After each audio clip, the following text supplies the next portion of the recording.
साई बंदगी सतनाम, बंदी छोड़ सतगुरु कबीर साहब की जय हो। आज हम जानेंगे सतगुरु नितिन साहब जी से एक सत्संग के माध्यम से परमात्मा को पाने से पहले हमें अपनी आत्मा को जानना पड़ेगा, क्योंकि हमारी आत्मा में ही परमात्मा वास करते हैं। हर आदमी, हर इंसान अपने अपने हिसाब से परमात्मा को कोई कहीं तो कोई कहीं ढूंढ ही रहा है। जहाँ पे उसका स्थान है तो वहीं पे मिलेगा। जहाँ से वस्तु गुम हुई है हमें वो वस्तु वहीं पे मिलेगी। तो आज जो सत्संग होगा, सत्संग को आपने पूरा विवेक लगा के और पूरी बुद्धि लगा के सुनना है, क्योंकि काया क्या है? ये तन विष की बेलरी और गुरु अमृत की खान। लेकिन तुमने गुरु को भी काया मान लिया। इससे ज्यादा बेड़ा गर्क क्या होगा किसी का? अगर ये तन विष की बेलरी है, विष की बेलरी बोला क्यों गया पहले ये बताओ। क्या तुम विष की बेलरी हो? कौन कौन विष की बेलरी? आप खड़ा करो। अच्छा, सारे अमृत की खान है। कौन कौन विष की बेलरी? हाथ तो खड़ा करो। दोहे सुनने, दोहे रटने, धड़ाधड़ दोहे बोलने से क्या ज्ञान हो जाता है? पता भी होना चाहिए विष की बेलरी कहते क्यों है, किसे कहते हैं। अमृत की खान कौन है? वो हाथ खड़े कर दो। ले एक हाथ खड़ा हो गया, बहुत बढ़िया। क्यों हुआ? कारण भी है इसके पीछे, ऐसे नहीं है, ऐसे ही नहीं हाथ खड़ा हुआ, कारण है इसके पीछे। ये तन विष की बेलरी क्यों बोला गया विष की बेलरी? क्योंकि इस तन में से हर जितने भी छिद्र हैं, आंख है, कान है, नाक है, मुंह है, लिंग गुदा है, सब में से विष ही निकल रहा है। सुबह उठते हो आंखें देखो अपनी, क्या निकलता है उसमें से? कान साफ करो देखो क्या निकल रहा है, नाक साफ करो देखो क्या निकल रहा है, मुंह से देखो क्या निकल रहा है, लिंग गुदा से देखो क्या क्या निकल रहा है। ये तन विष की बेलरी तुम्हारे शरीर से निकल रहा है, ठीक है। गुरुजी के शरीर से निकल रहा है कि नहीं निकल रहा? गुरुजी से निकलता कुछ की नहीं? कुछ नहीं निकलता, निकलता है, सबका निकलता है। वो भी विष की बेलरी है जो तुम कहोगी गुरु अमृत की खान। देही गुरु पे नहीं लेके जाना ये दोहा।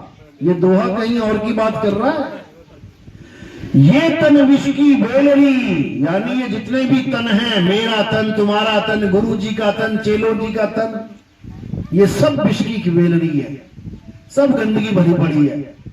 अभी एक्सीडेंट हो जाए गुरु और चेले का ट्रक से कुचल के, तो कौन सा अच्छा है दोनों में से? बढ़िया कौन सा लगेगा? ऐसे ही खिलारा पड़ा होगा, चिथड़े पड़े होंगे, लोग ऐसे अरे अरे हम नहीं देख सकते, ना गुरु का ना चेले का, दोनों का एक ही हाल हो जाएगा। अब बताओ कौन अमृत और कौन विष है उसमें से? कौन अमृत है कौन विष है? दोनों ही विष हैं, दोनों के तन विष हैं। अमृत कहां गया? अमृत कहां चला गया? अमृत का मतलब होता है जो कभी मरे ना। अमृत, मृत का मतलब क्या होता है? मृत का मतलब क्या होता है? मर जाना, मुर्दा। और आगे लग गया अमृत, यानी जो कभी ना मरे। ऐसा कोई गुरु है जो कभी ना मरे? ऐसा कोई गुरु है जो कभी ना मरे? कौन है वो? शब्द गुरु, वही आत्मदेव है जो कभी नहीं मरता। अगर तुम अपने गुरु को शरीर मान बैठे हो कि ये सामने देही बैठी है, ये मेरा गुरु है, गुरुजी नमस्कार, तो तुम विष की बेलरी को माथा टेक रहे हो। तुम विष की बेलरी को माथा टेक रहे हो। अगर तुम्हें पता है कि ये जो शरीर है ये मेरा गुरु नहीं है, इस शरीर को चलाने वाला आत्मदेव वो मेरा गुरु है, तो वो अमृत की खान हो जाता है, वो मरेगा ही नहीं कभी। लेकिन ये वो तब होता है जब तुम्हें गुरु ऐसा मिल जाए जो तुम्हें शरीरों से हटा के आत्मा से जोड़ दे। वो पूरा गुरु होता है। सोई गुरु पूरा कहावे, जो दो अक्षर का भेद बतावे, एक छुड़ावे एक लखावे, तब प्राणी मुझ घर को जावे। वो होता है असली गुरु, सच्चा गुरु, जो तुम्हें अज्ञान से हटाए और ज्ञान के साथ जोड़ दे, जो तुम्हें विष से हटाए अमृत के साथ जोड़ दे, वो तुम्हारा कल्याण करेगा। नहीं तो कहते हैं अंधरा गुरु अंधरा चेला, और दोनों नरक में ठेलम ठेला, ये दोनों ही नरकों में चले जाएंगे। इसलिए सबसे पहले समझ लो कि देही गुरु क्या है और विदेही गुरु क्या है। कबीर साहब कहते हैं, देही ज्ञान सब जगत बखाने, विदेही ज्ञान कोई बिरला जाने। ध्यान विदे और नाम विदेहा, दो लख पावे मिटे संदेहा। सबसे पहले तो यह समझ लो कि देही ज्ञान सब जगत बखान है। सारी दुनिया देही ज्ञान को ही बखान कर रही है। गुरु जी का ध्यान करो, गुरु जी का ध्यान करो, किसका? गुरु जी के चेहरे का। आंख वालों ने कर लिया क्योंकि देख सकते हैं, और जो अंधा चेला आ गया वो क्या करेगा? अंधा चेला किसका ध्यान करेगा? अंधेरे का। ये सब इंद्री जाल है, ये सब इंद्री ज्ञान है, और परमात्मा का ज्ञान इंद्रियतीत है, इंद्रियों से पार है। इसको अच्छी तरह समझ लो। देही ज्ञान सब जगत बखाने, विदेही ज्ञान कोई बिरला जाने। ध्यान विदेह, विदेह का मतलब समझ लो क्या होता है, दो हैं, एक देह एक विदेह। देह का मतलब होता है काया, काली काया, गोरी काया, भूरी काया, दुनिया भर के रंग है, देखो मैच नहीं हो रहे एक दूसरे के साथ। और विदेह क्या होता है? आत्मा। यानी ऐसा गुरु चाहिए जो काया को तो कर दे किनारे और आत्मा का मुझे ज्ञान दे दे, आत्म ज्ञान दे दे, तब मेरा कल्याण होगा। आत्म ज्ञान का मतलब ये नहीं होता कि गुरुजी ने तुम्हें मंत्र दे दिए जपने के लिए, अब तुम जप रहे हो। इसको आत्म ज्ञान नहीं कहते, इसको मंत्र ज्ञान कहते, अक्षर ज्ञान कहते हैं। आत्म ज्ञान का क्या मतलब होता है? जैसे कोई आत्म कथा लिखे। आत्म कथा यानी पड़ोसी की कथा। किसकी कथा? अपनी कथा। आत्म हत्या का मतलब पड़ोसी की हत्या, अपनी हत्या। आत्म कल्याण का मतलब अपना कल्याण। आत्म रक्षा का मतलब अपनी रक्षा। आत्मनिर्भर का मतलब खुद पे निर्भर, अपने आप पे निर्भर रहना। इसी प्रकार आत्म ज्ञान का मतलब खुद का ज्ञान हो जाना, अपना ज्ञान हो जाना, किसी और का नहीं, किसी मंत्र का नहीं, किसी जंतर का नहीं, किसी तीर्थ व्रत, किसी धर्म का नहीं, अपना ज्ञान हो जाना, आत्म ज्ञान।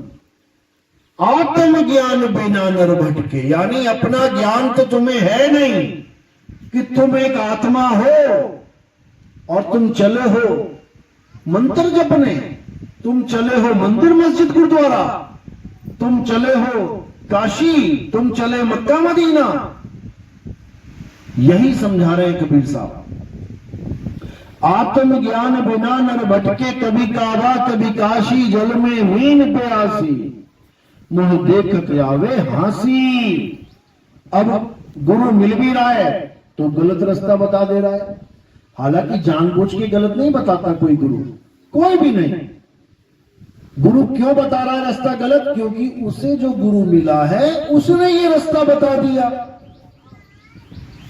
इसलिए वो अपने गुरु की बताई बात आगे ट्रांसफर कर रहा है। उसका दोष नहीं है।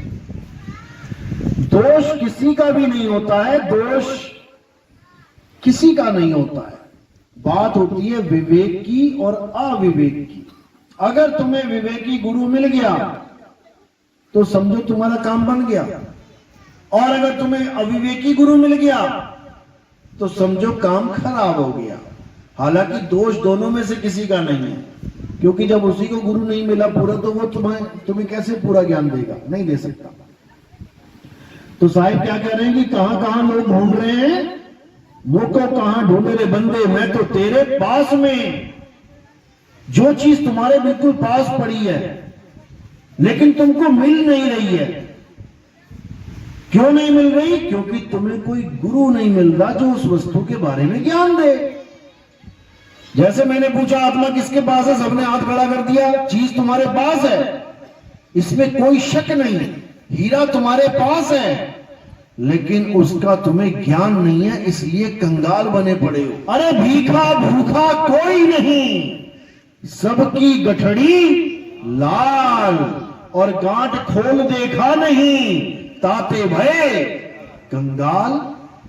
आत्मा सबके पास है, लेकिन ज्ञान नहीं है, ज्ञान नहीं है।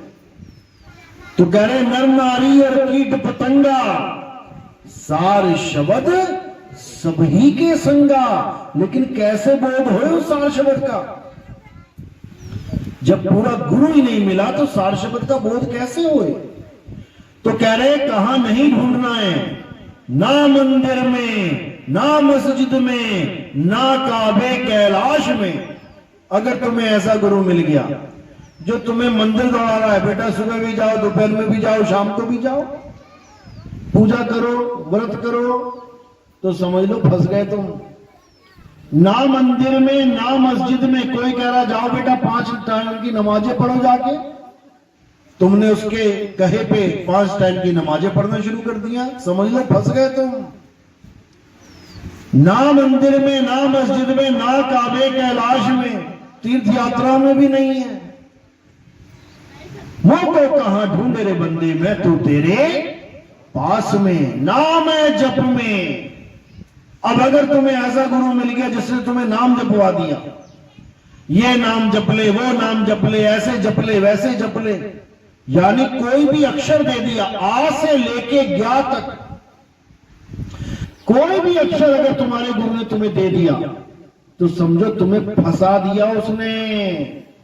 याद रखना इस बात को, क्योंकि अक्षर अलग चीज है और आत्मा अलग चीज है।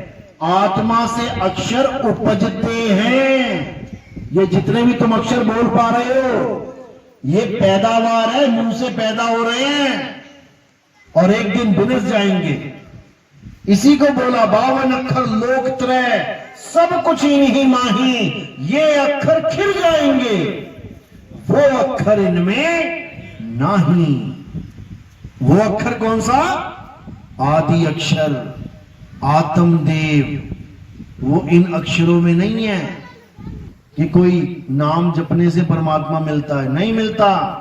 नाम है जप में, नाम है तप में। कोई कहे कि जी सारी उम्र खड़े रहेंगे परमात्मा मिल जाएगा, हाथ खड़े कर लेंगे सारी उम्र परमात्मा मिल जाएगा, पेड़ों से लटक जाएंगे परमात्मा मिल जाएगा, शोलों में कूद जाएंगे परमात्मा मिल जाएगा, नदी में खड़े हो जाएंगे एक टांग पे परमात्मा, नहीं मिलेगा।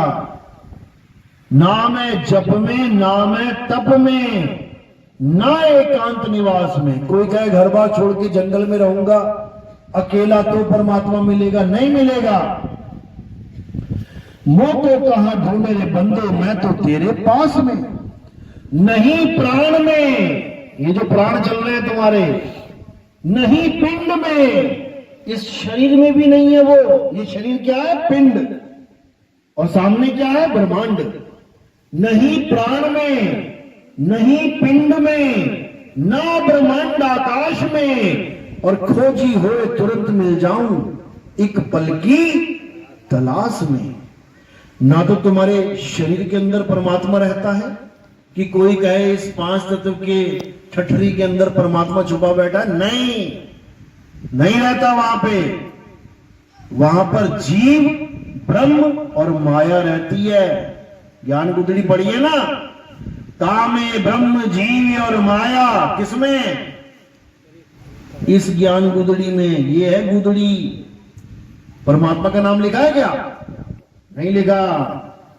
अलग पुरुष जब किया विचारा, लख 84 धागा डारा, 5 तत्व की गुदड़ी बीना, 3 गुणों से थाड़ी कीना, तामे जीव ब्रह्म और माया।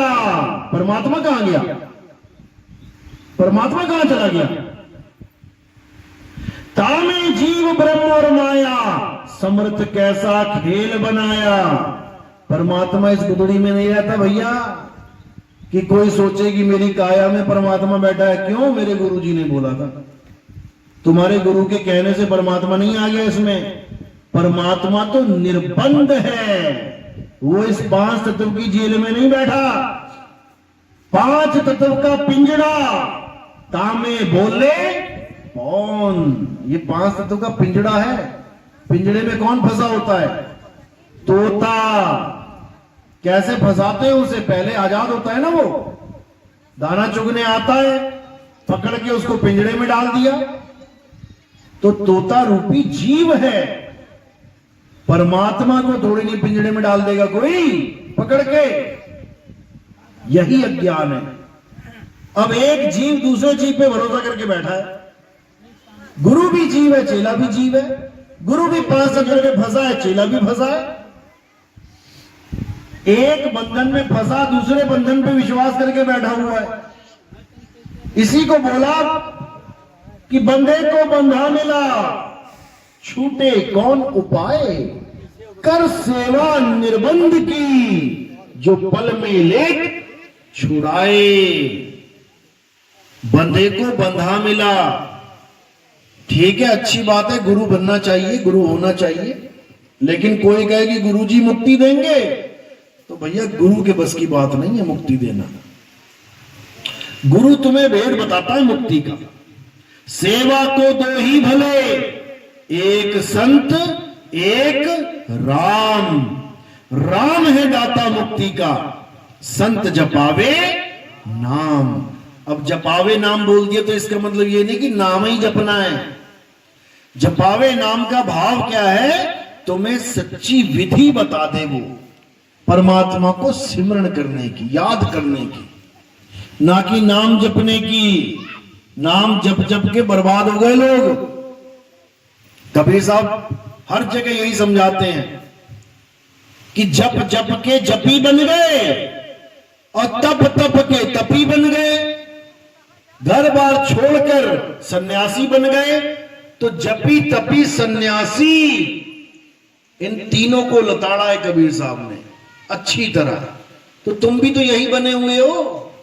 तुम भी नाम जप रहे हो, सुबह शाम नाम जप रहे हो, तुम भी तो जपी बन गए।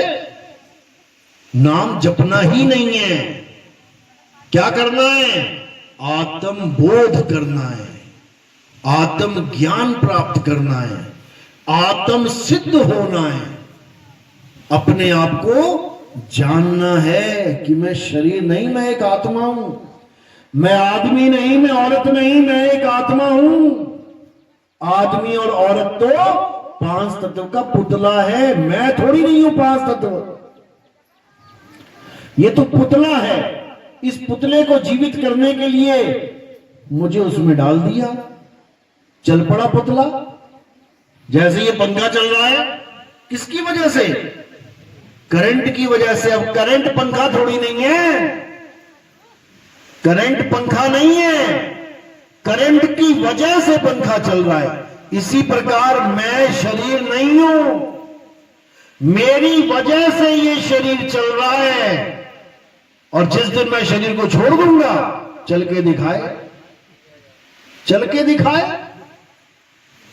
तो मोल किसका है? मोल करो तलवार का और पड़ी रहने दो म्यान। ये ऐसी पड़ी होगी कहीं नाले में, तुम साइकिल पे जा रहे होगे, अटैक आएगा, चलो जी तुम बाहर आ गए, और ये गाड़ी तुम्हारी कहां पड़ी होगी? नाले में पड़ी होगी, लोग निकाल रहे होंगे, अरे भैया मर गया। नहीं मरा, तुम कभी मर ही नहीं सकते। हम ना मरे, मर्म संसारा हमको मिला ज्यावन हारा। जब हमें ऐसा भेदी गुरु मिल गया जिसने मुझे शरीर छोड़ा ही नहीं, मुझे आत्मा ही बना के रख दिया, तो मरेगा कौन? कोई नहीं मरेगा। ये शरीर पहले से ही मरा हुआ है, ये पंखा पहले से ही मरा हुआ है, लेकिन तुम्हें दौड़ता हुआ दिखाई दे रहा है, इसलिए तुम कह रहे हो जिंदा है, जिंदा है। ये तुम्हें लग रहा है कि जिंदा है। अभी बिजली चली जाए, अभी अपनी असलियत पे आ जाएगा ये। तो इसी को समझना है। ऐसे ही तुम्हें ये लग रहा है शरीर, अरे नहीं नहीं, मेरा लड़का तो बात कर रहा है, जिंदा है। मेरा लड़का तो खा रहा है, पी रहा है, जिंदा है। मेरा लड़का तो चल रहा है, जिंदा है। चल नहीं रहा है, चलाया जा रहा है जीवात्मा के द्वारा। तुम्हें लग रहा है कि खा रहा है, पी रहा है, जिंदा है। जैसे कार पेट्रोल पी रही है, धुआं निकाल रही है, तुम्हें लग रहा है जिंदा है। 200 की स्पीड में भाग रही है, जिंदा है। जिंदा है कार? कार जिंदा है या मृत है? कार जिंदा है कि मुर्दा है? मुर्दा है, लेकिन तुमसे तेज भागती है। तुम भाग के दिखाओ कार जितनी स्पीड में, मुर्दा तुमसे तेज भाग रहा है। मुर्दे को तुम पीछे नहीं छोड़ सकते, तुम जिंदा हो। क्यों भाग रहा है? क्योंकि उसको कोई भगा रहा है। जैसे ही वो ड्राइवर निकल गया कार में से, खड़ी कार से जीत जाओगे? खड़ी कार से रेस लगाई जाए, जीत जाओगे? जीत जाओगे? और कोई कार दौड़ा रहा तो जीत जाओगे? नहीं जीत पाओगे। यानी मुर्दे से ही जीते और मुर्दे से ही हार गए। समझे? इसी प्रकार ये जो तुम्हें शरीर दिख रहा है कि मेरी मां अभी जिंदा है, मेरा बाप अभी जिंदा है, एक भी जिंदा नहीं है, सब मरे हुए हैं। साधो ये मुर्दों का गांव। बताओ कौन जिंदा है? सारे मुर्दे ही बैठे हैं यहां पे, सारे मुर्दे बैठे हैं, एक भी जिंदा नहीं है। जो तुम्हें लग रहा है ये बाबा जी जिंदा है, ये बाबा जी जिंदा है, ये जिंदा है, और एक कोई मर जाए तो कहेंगे ये मर गया। ये तुम्हारे भ्रम है। ये माया ने तुम्हें गधी गेड़ में डाल रखा है। गधी गेड़ का मतलब होता है घन चक्कर बना दिया माया ने तुम्हें।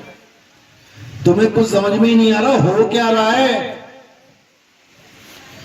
ये आत्मा की वजह से सारी सृष्टि चल रही है। केवल एक ही चीज जिंदा है, आत्मा। बाकी सब मुर्दा है, माया है, बदल रही है। केवल एक चीज है जो कभी नहीं बदल रही, और वो है आत्मा। उसी आत्मा का ज्ञान प्राप्त करना हमारा परम लक्ष्य है। याद रखो, परमात्मा चाहिए, पहले आत्मा को जान लो, और आत्मा ही में परमात्मा मिलेगा। आत्म में परमात्म दर से। पत्थर में परमात्मा बोला क्या? मिट्टी में परमात्मा बोला क्या? मंत्र में परमात्मा बोला क्या? नहीं बोला। आत्म में परमात्म दर से परमात्म में झाई, और झाई में परछाई दर से लखे कबीरा साईं। आसान है दोहे बोलना, लेकिन इसकी गहराई में उतरना बहुत मुश्किल है। जपते हो मंत्र और दोहे बोलते हो आत्मा के, क्या बात है। ऐसे नहीं बात बनती। जो ज्ञान तुम्हें है उतनी बात बोलो। जो ज्ञान तुम्हें है ही नहीं, जब तुम्हें आत्मा का ABCD नहीं पता, एक आदमी नहीं उठा पाया हाथ की आत्मा कैसी होती है, तो आत्म ज्ञान का भजन आज के बाद बोलना कि नहीं बोलना? नहीं बोलना। आत्म ज्ञान का भजन तुम बोल ही नहीं सकते। जब तुम्हें आत्मा का बोध ही नहीं है तो कैसे बोलोगे भाई? 10वीं का बच्चा क्या PhD की किताब लेके जा सकता है अपने क्लास में? 10वीं का बच्चा क्या 12वीं की किताब लेके बैठ सकता है अपनी क्लास में? जब उसका सिलेबस ही 10वीं है और वो लेके बैठ जाए PhD की किताब, उसको ज्ञानी बोलेंगे कि मूर्ख? मूर्ख बोलेंगे।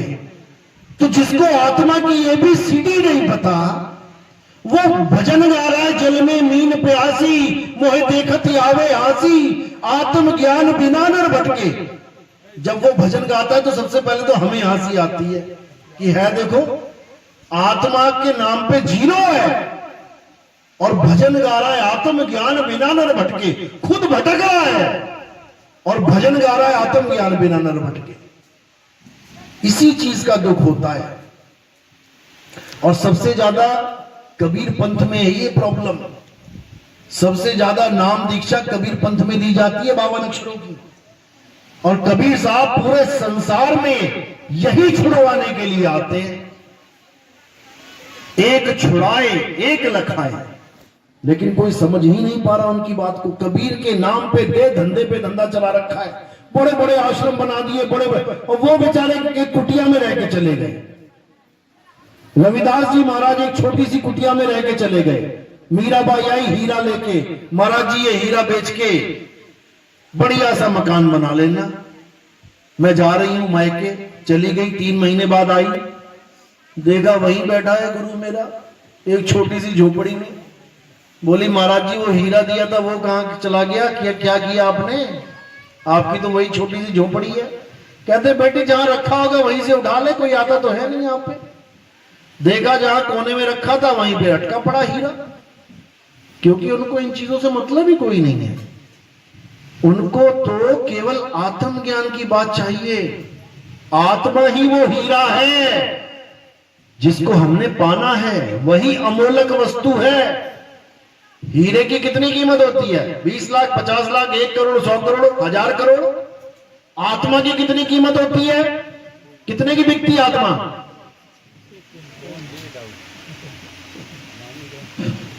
उसकी कोई कीमत ही नहीं है, अनमोलक है। तभी मीराबाई बोली वस्तु अमोलक दी मेरे सतगुरु, कृपा कर अपनायो पायो मैं नाम रतन धन पायो। नाम रतन यानी मुझे अनमोल वस्तु मिल गई। कौन सी अनमोल वस्तु? आत्मज्ञान। मुझे उस अनमोल आत्मा का ज्ञान मेरे गुरु ने करा दिया। अब मेरी मुक्ति हुई जाके, नहीं तो फंसी पड़ी थी मंत्र जंतर तंत्र में, फंसी पड़ी थी मूर्तियों में। कृष्ण जी की मूर्ति लेके दौड़ती थी, कभी यहां से कभी वहां, उस गली में भजन गाती थी। आत्म ज्ञान नहीं था उसे। लेकिन जब रविदास जी मिले उन्होंने कसर नहीं छोड़ी। जो कबीर साहब ने ज्ञान दिया रविदास जी को, पूरे का पूरा ज्ञान उसको समझा दिया। तब जाके मीराबाई मुक्त हुई है, नहीं तो नहीं हुई है। इसी प्रकार तुम्हारा भी आत्म ज्ञान तुम्हारे पास है, बस उसको जागृत करना है। आत्मा तुम्हारे पास है, बस उसका ज्ञान देना है तुम्हें। और उस ज्ञान को एक पल में दे दिया जाता है। खोजी होए तुरंत मिल जाऊं, एक पल की तलाश में। एक पल में आत्म ज्ञान दे दिया जाता है, एक पल में। उसके बाद तुमने उस ज्ञान को जागृत करना होता है। कहे कबीर सुनो भाई साधो, मैं तो हूं विश्वास में। पूरे विश्वास के साथ जो गुरु ने ज्ञान दिया, पूरे विश्वास के साथ तुम्हें उस डगर पे चलना होता है। और धीरे धीरे धीरे करते करते करते एक दिन तुम उस ज्ञान को प्राप्त हो जाते हो जिसे आत्म ज्ञान कहते हैं। मंत्र जप तप ज्ञान नहीं। तो ये बात तब बनती है, धीरे धीरे रे मना धीरे सब कुछ होए, और माली सींचे 100 घड़ा ऋतु आए फल होए। ज्ञान तो एक पल में हो जाएगा तुम्हें, लेकिन उसको प्राप्त करने में समय लगता है। जैसे तुम्हारा लड़का खो गया, अब लगे ढूंढने, 1 हफ्ता हो गया ढूंढते ढूंढते ढूंढते हालत खराब। किसी का फोन आ गया, अरे भैया कहां ढूंढ रहे हो तुम? तुम्हारा लड़का यूपी में नहीं, वो तो दिल्ली पहुंचा हुआ है, लाल किले के गेट पे खड़ा है। एक पल में बात पता लग गई ना, एक पल में इंफॉर्मेशन आ गई ना। अब तुम्हारी खोज खत्म, खोज खत्म, खोज क्या होती है? खोजना, ढूंढू ढूंढू, हर जगह ढूंढना, खत्म। अब कहां जाना है? अब सीधे दिल्ली जाना। अब दिल्ली जाने में टाइम लगेगा कि नहीं? बस खोज खत्म हो गई, लक्ष्य मिल गया। इसी प्रकार गुरु एक पल में तुम्हारी खोज ही खत्म करवा देता है। मुझको कहां ढूंढ रहे बंदे, मैं तो तेरे पास में। जब चीज तुम्हारे पास है और दौड़ लिया तो तुम्हारी दौड़ खत्म। अब क्या करना है? अब उस वस्तु तक पहुंचना है। गुरु ने तो भेद बता दिया, बेटा ये बड़ी है वस्तु तेरी। अब उस वस्तु तक पहुंचना है। जो चीज पास है वो पास होते हुए भी बहुत दूर है, क्योंकि सूरत फंसी संसार में, तासे पड़ गई दूर। वस्तु तुम्हारे पास है लेकिन तुम्हारी सूरत ही तुम्हारे पास नहीं है। सूरत कहां फंसी है? संसार में। अब इस सूरत को ही लेके आना है वापस। सूरत बांध स्थिर करो, आठों पहर हुजूर। कहां पे स्थिर करो? अपनी आत्मा में स्थिर करो। जो गुरु भेद बताएगा वहां पे स्थिर करो और फिर देखो क्या होता है। तो कहते पहुंचोगे वह देश जब तुम सुध रहे ना देह। इस देह की सुध भी नहीं रह जाएगी।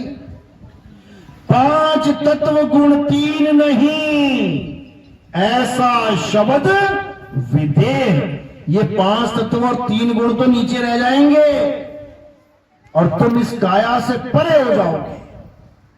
ये भक्ति में होता है। जब ध्यान धरोगे ये तब होता है। ये मालिक की दया से होता है। जब वो चुंबक की तरह खींचता है ये तब होता है। लोह चुंबक की प्रीत ज्यों लोह को लेती उठाए, ऐसा शब्द कबीर का काल से लेट छुड़ाए। ये तब होगा और जब ये होगा तब तुम गुरु चेला वेला सब भूल जाओगे। फिर क्या हो जाएगा? एक डाल 2 पंछी बैठे, एक गुरु एक चेला, और गुरु की करनी गुरु भरेगा, चेले की करनी चेला, तो उड़ जा हंस अकेला। अब तुम अकेले हो जाओगे और जब तक तुम अकेले नहीं हुए तब तक तुम्हारी मुक्ति हो ही नहीं सकती। याद रखना, गुरु वो होता है जो तुम्हें अकेला कर देता है। तुमने कार मैकेनिक का काम सीखा, तुमने मोची का काम सीखा, तुमने सिलाई कढ़ाई का काम सीखा, तुमने सुनियार का काम सीखा, तुमने कोई भी काम सीखा। क्या आज गुरु तुम्हारे साथ बैठता है? क्या गुरु तुम्हारे साथ बैठता है? उस गुरु ने तुम्हें क्या कर दिया? अकेला। जब तक तुम अकेले नहीं हो गए तब तक तुम्हारी मुक्ति नहीं हो सकती। अकेले का मतलब होता है कीट न जाने भृंग को, गुरु कर ले आप समान। अब पता लगा तुम कार मैकेनिक बन गए और कोई कस्टमर आया, भैया मेरी कार खराब है, अभी रुको मैं गुरु जी को लेके आता हूं। कोई सिलाई कढ़ाई की दुकान खोल के बैठ गई लेडीज, बहन जी सूट सिलवाना, अभी रुको मैं गुरु जी को लेके आती हूं। कोई सुनियार की दुकान खोल के बैठ गया, भैया ये मैंने हार बनवाना था, हाँ बैठो मैं गुरु जी को लेके आता हूं। इसका मतलब चेला अज्ञानी है, वो अकेला हो ही नहीं पाया कभी। और जो चेला ज्ञानी हो जाता है उसके बाद वो स्वयं ही गुरु हो जाता है। किसका? किसी और का क्या? अपना। वाह वाह गुरु गोविंद सिंह, आपे गुरु आपे चेला। ये अवस्था बन जाती है। फिर किसी गुरु की जरूरत नहीं पड़ती। कोई गुरु आएगा, लेके जाएगा। कहां जाना भैया, कहां जाना है? जब तुम्हें कह दिया गुरु ने कि परमात्मा तुम्हारे पास है और परमात्मा मुझे मिल गया, अब गुरु क्या करेगा आके? गुरु का रोल खत्म। अब ना कहीं आना और ना कहीं जाना, आपे में आप समाना। अपनी आत्मा में समाना है, तब समझो कि अब मुक्ति मिली। और अपनी आत्मा में नहीं समा पाए, समझ लो अब दूसरा गर्भ खाली पड़ा है तुम्हारे लिए। पता नहीं किसके गर्भ में जाना पड़ जाए। आज तो इंसान चोला लेके बैठे हो, मजे कर रहे हो। अभी कोई कुतिया घूम रही हो, कहो कि इसका दूध पी के दिखाओ, पी लोगे क्या? नहीं पियोगे। अगर उसी कुतिया के गर्भ में चले गए और 6-7 बच्चे बन के निकल आए, तो बाकियों को पीछे करके तुम ही सबसे ज्यादा पियोगे, तगड़े हो जाओगे। देखा होगा 6-7 बच्चों में एक तगड़ा होता, बाकी मरियल तो कहते हैं अरे सारा दूध यही पी जाता है। फिर कोई घिन नहीं आएगी। फिर तो अपनी मां लगेगी, वो प्यारी प्यारी पूंछ वाली मां। ये असलियत है। अभी बिना पूंछ वाली मां मिल गई है, शुक्र मनाओ। इसके अलावा सारी मां पूंछ वाली है ज्यादातर। हथनी ले लो, घोड़ी ले लो, ऊँटनी ले लो, कुतिया ले लो, बकरी ले लो, जो मर्जी ले लो, सब पूंछ वाली मां मिलेगी। अभी तो हाथ से उठाते हो मक्खियों को, फिर पूंछ से हटाओगे। होना यही सबके साथ है, याद रखना। बचना है तो केवल एक ही रास्ता है। बचना चाहो काल जाल से, चीनो शब्द हमारा, और कहे कबीर अमर कर राखूं जो निज होए हमारा। जो पूर्ण रूप से आत्मा का हो गया, उसको कहीं जाने की जरूरत नहीं पड़ेगी। और कबीर साहब को ये शरीर मत समझ लेना कि दाढ़ी मूंछों वाला बाबा कबीर है। साहिब कहते हैं कक्का केवल नाम है, बब्बा ब्रह्म शरीर, और रारा सब में रम रहा, वाको नाम कबीर। क्या है जो सब में रम रहा है? आत्मदेव। आत्मदेव ही कबीर है। अगर आत्मा को जान लिया तो समझो साहिब को पहचान लिया। नहीं तो उनको भी देही मान के, खुद भी देही को समझ के, ऐसे ही जन्म मरण में धक्के खाते रहोगे। चलो आज का सत्संग यही समाप्त करते हैं। किसी का कोई सवाल है तो वो पूछ सकता है हाथ खड़ा करके। शर्माने वाली बात नहीं, तुम्हारे एक सवाल में से कईयों को कई जवाब मिल जाएंगे। कोई पूछना चाहे तो, जबरदस्ती नहीं है किसी के साथ। बाकी हमारे सत्संग YouTube चैनल पे आते हैं, आप लिखेंगे YouTube चैनल पे जाके कहत कबीर सुनो भाई साधो नितिन दास। जब आप इतना लिखेंगे तो आपके सामने पीली सी फोटो आ जाएगी कबीर साहब की। आप उस चैनल को सब्सक्राइब करके उसमें सत्संग देख सकते हैं, सुन सकते हैं। सीरियल वाइज नंबर डाल रखे हैं मैंने। या फिर कोई वैसे सुनना चाहे तो लिख सकता है YouTube चैनल पे नितिन दास के सत्संग। उसमें हमारे सत्संग आ जाएंगे, बहुत से सत्संग आएंगे, विरोधी पार्टियां भी आएंगी, गाली देने वाले भी आएंगे। लेकिन आपको ज्ञान प्राप्त करना है तो आप केवल ज्ञान वाली वीडियो में जाएं। हाँ, राजनीति खेलनी है तो दूसरी वीडियो में भी जा सकते हैं, आपकी मर्जी है। लेकिन ज्ञान प्राप्त करना है तो केवल ज्ञानवर्धक वीडियो देखें और अपने जीव का कल्याण करें। तो इसी के साथ आज का सत्संग यही समाप्त करते हैं और उम्मीद करते हैं कि आज की मेरी बात में से थोड़ी थोड़ी सी बात भी आपके समझ में आई हो। तो मैं जानना चाहूंगा किसको मेरा सत्संग समझ में आया, हाथ खड़े करें। जिसको थोड़ा सा भी समझ में आया, 1% भी, 100 में से 100 नंबर तो नहीं दूंगा, एक भी अगर नंबर ले लिया आपने, 100 में से 1 नंबर भी ले लिया, तब भी आज का सत्संग सफल है। चलो तो आप सत्संग यही समाप्त करते हैं। बाकी महात्मा जी आगे आपका मार्गदर्शन करेंगे। बोलिए परमपिता परमात्मा की, सदगुरु बंदी छोड़ कबीर साहिब की, सभी संतों की, सभी भक्तों की, सत्संग कराने वालों की, इनके माता पिता की, इनके गुरु गोपाल की, सभी संतों को बंदगी, साहेब बंदगी, सतनाम।